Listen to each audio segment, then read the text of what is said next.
Good afternoon, church. Good afternoon. With us.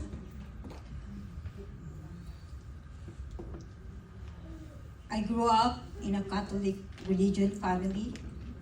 My family do believe in idols and pray to saints and images. My belief was if I go to church regularly, do the communion, and make confession of the sin, I will be clean and forgiven. I went to Hong Kong and worked as a domestic helper to support my kids and to help my parents. June 2011, it's a day off. I was in the train, sitting in the corner, and suddenly someone approached me and invited me to come with her in the church. I said, okay. I don't know how she convinced me that time. I met someone who is totally strangers to me, whom God used. On the same day, I have come to accept Jesus as my Lord and Savior. My journey in knowing God had started. I came to realize that I am a sinner and understand that God loves me so much that He sent His only Son to die for me, for my sin. I regularly attended the service. It became my routine, but I felt exhausted. Seems like things fed on me so fast. Then came to the point that I stopped attending. June 2014, I arrived here in Canada. Met some friends who attended Christian church, so I continued to be a church goer. That time, my parents' health started to deteriorate. And after a few months of battling illness, my father died December 2014. 8 months after, my mother died August 2015. It was the most cluttered moment of my life. But still, life must go on for my family. One day, my other friend invited me to her church.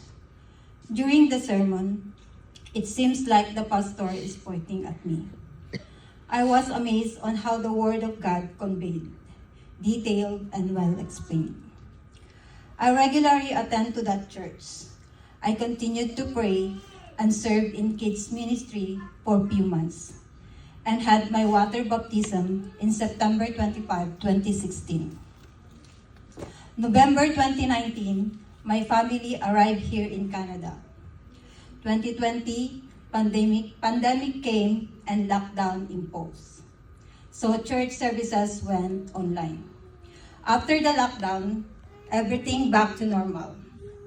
But I just work, double job. 16 hours of working. It's tiring, very tiring. And I'm lazy to go to the church, so I rather go to sleep. Sometimes I go to church but go home after. There's no commitment anymore. I prioritize working than serving God. March 2024, I noticed changes in my health. I'm having hard time swallowing. Doctor said it's acid reflux, heartburn, or even GERD. May 2024, they refer me to go endoscopy and have sample for biopsy. June 2024, I was admitted in the hospital when the result of the biopsy came out. And it's a cancer. It's a esophageal cancer. The doctor that told me that they don't know yet what is the stage until I met the oncologist. And the oncologist said it's a stage 2 cancer. I was distressed and scared. I began questioning God. Why this happened? Does He forsake me and don't love me? For 5 months battling with my condition, I'm in and out of the hospital. I lost so much weight. because no food intake by mouth, even water. My esophagus totally blocked. So the doctors decided to put a J tube in my stomach. I'm still have it in my stomach right now, for me to get the nutrients that I need. I have supplement through it, but not enough. So, and then I went on chemo. So alam niyo yung effect ng chemo. Mahirap at masakit.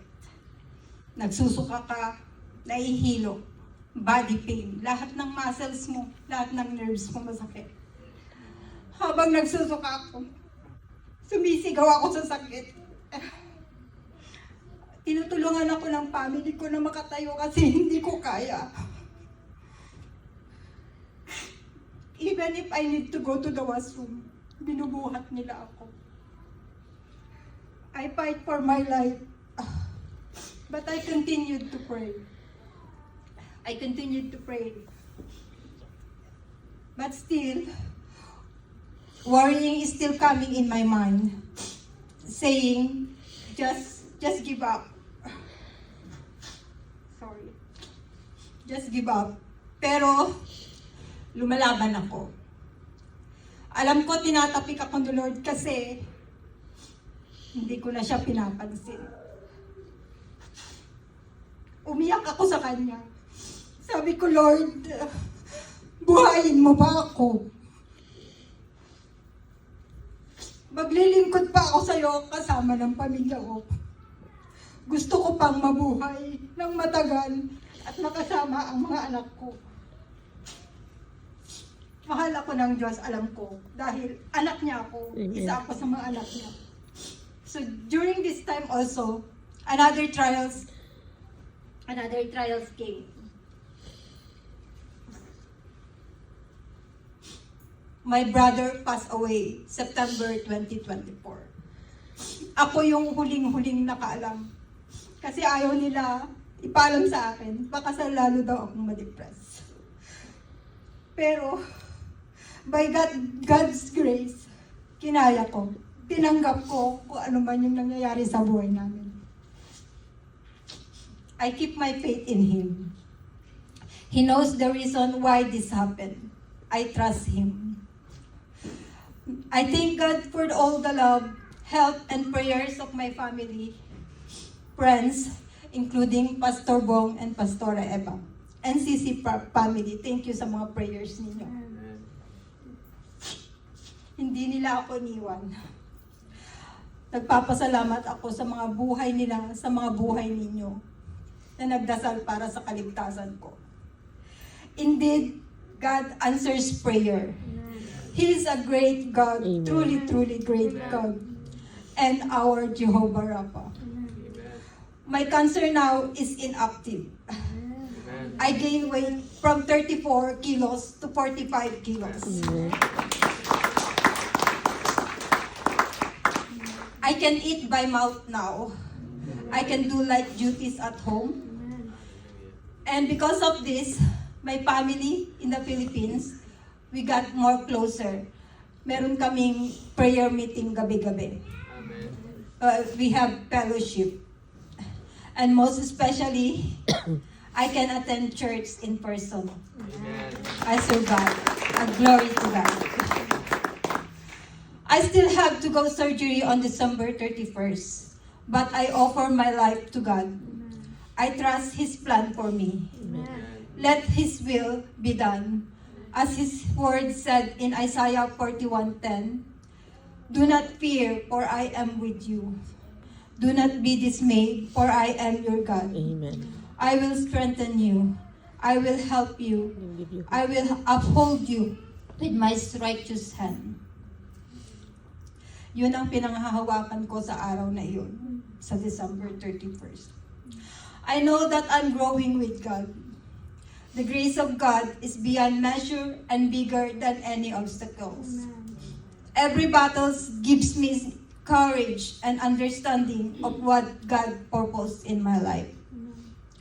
I can choose what will I do in every day.